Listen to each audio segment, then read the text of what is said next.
నూజివీడు నియోజకవర్గ యాదవ సోదర సోదరీమణులకు నా నమస్కారములు.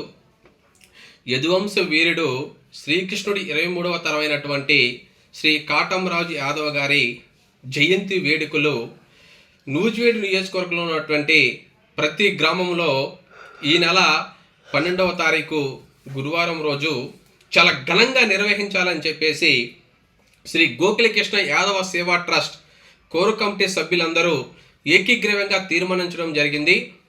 ఎందుకు మనం కాటంరాజు యాదవ్ గారి జయంతి వేడుకలు నిర్వహించుకోవాలి? ఎందుకు నిర్వహించుకోవాలి అంటే ఈరోజు చరిత్ర లేనటువంటి కొన్ని జాతులు కొంతమంది వ్యక్తుల యొక్క జయంతి వర్ధంతి కార్యక్రమాలు నిర్వహిస్తూ వాళ్ళ జాతి ఉనికిని కాపాడుకుంటూ వాళ్ళ జాతిలో ఐక్యత అలాగే అవగాహన కార్యక్రమాలు నిర్వహిస్తూ ఈరోజు రాజ్యాధికారాన్ని ఏ విధంగా వాళ్ళు రాబట్టుకుంటున్నారో మనం చాలా కళ్ళారా చూస్తూ ఉన్నాం. తక్కువ జనాభా ఉన్నప్పటికీ మెజారిటీ ఆఫ్ ది సభ్యులు అసెంబ్లీలోకి పంపించడం, తద్వారా వాళ్ళ జాతి ప్రయోజనాలను కాపాడుకుంటూ వాళ్ళ ఉనికిని కాపాడుకుంటూ వస్తూ ఉన్నారు. కానీ దురదృష్టం ఏంటి అంటే ఈరోజు భారతదేశ జనాభాలో 30% పైగా ఉన్నటువంటి మన యాదవ జాతి అలాగే భారతదేశ ఆర్థికంగా అలాగే సాంస్కృతిక పరంగా కావచ్చు లేదంటే ఏ విధంగానైనా ఎదుగుతుందంటే దాంట్లో మన యాదవ జాతి భాగస్వామ్యం ఎంతోగానో ఉంది. అలాగే మనం వెనకటి రోజుల్లో రాజ్యాలు లేలాం, కొన్ని నగరాలను నిర్మించాం. అలాగే ఈరోజు కూడా ఆ సంస్కృతిని కొన్ని రాష్ట్రాల్లో సీఎంలుగా చేసినటువంటి మనొక జాతి ముద్దుబిడ్డలు ఉన్నారు. అలాగే ఇప్పటికీ కూడా ఎంత ఉన్నప్పటికీ ఇంకా మనం ఇప్పటికీ వెనకబడి ఉన్నాము. ఎందుకు ఉన్నాము అంటే ఈరోజు మన యొక్క జాతి చరిత్ర గురించి, సంస్కృతిని గురించి, ఆవిష్కతను గురించి, ప్రాముఖ్యతను గురించి మనం మన ప్రతి యాదవ సోదరునిలో అవగాహన కల్పించలేకపోవటం వల్లనే ఈరోజు ఆ పరిస్థితి ఏర్పడిందని చెప్పేసి నేను భావిస్తూ ఉన్నాను. ఎందుకంటే ఆ రోజుల్లో చదువు లేకపోవచ్చు, అదే టెక్నాలజీ తక్కువగా ఉండకపోవచ్చు, ఏమైనా కారణాలు అయి ఉండొచ్చు, అలాంటి పరిస్థితులు ఏర్పడి ఉంటాయేమో. కానీ ఈరోజు మనకి టెక్నాలజీ సాంకేతిక పరిజ్ఞానం చాలా పుష్కలంగా ఉంది. అలాగే చదువుకున్న యువత కూడా చాలామంది ఈరోజు ఉన్నారు మనకి.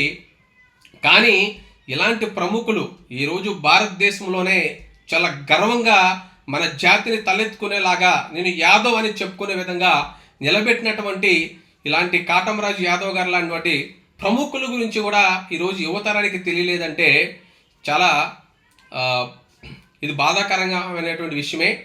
ఏదేమైనప్పటికీ ఈరోజు అత్యల్ప జనాభా కలిగినటువంటి జాతులు రాజ్యాన్ని ఏలుతూ ఇంకా మనలాంటి జాతులను కూడా బానిసలాగైనా చూస్తూ నీకు ఈ ఎమ్మెల్యే సీట్ ఇస్తాను, ఈ ఎంపీ సీట్ ఇస్తాను, ఈ మంత్రి సీట్ ఇస్తానని చెప్పేసి మనలో మనకి కుమ్ములాట్లు పెట్టి ఒకటో రెండో ఇచ్చేసి మనకి చేతులు దుడుక్కునేటువంటి పరిస్థితి.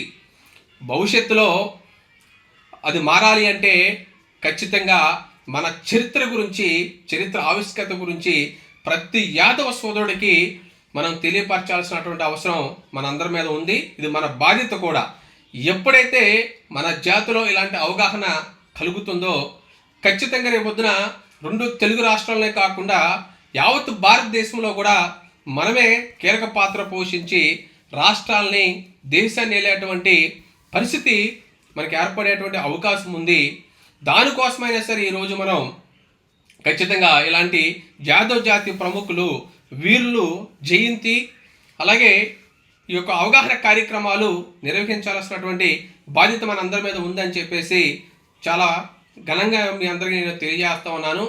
అలాగే ఈరోజు దీన్ని ఒక రాజకీయ పార్టీగానో, ఒక వ్యక్తిగానో, ఒక ప్రాంతంగానో మనం చూడకుండా కాటంరాజు యాదవ్ గారు మన కుటుంబ సభ్యుల్లాగా ప్రతి ఒక్కళ్ళు భావించి రేపొద్దున గురువారం 12వ తారీఖున కాటంరాజు యాదవ్ గారి జయంతి వేడుకలు మీ గ్రామాల్లో ఘనంగా నిర్వహించాలని చెప్పేసి ప్రతి ఒక్క యాదవ సోదరుని నేను కోరుతూ ఉన్నాను.